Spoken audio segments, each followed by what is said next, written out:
Igbo kwanu. Oh, one time, make for my dad.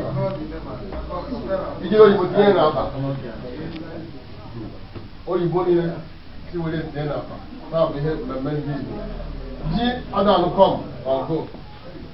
What's it, why it was dinner money? Oh, where's your attack, are they? Oh, only Bonia, Anya Cave. If we had them, if we were Anya Kilo. No, they got it. I am not. Ogun Webble.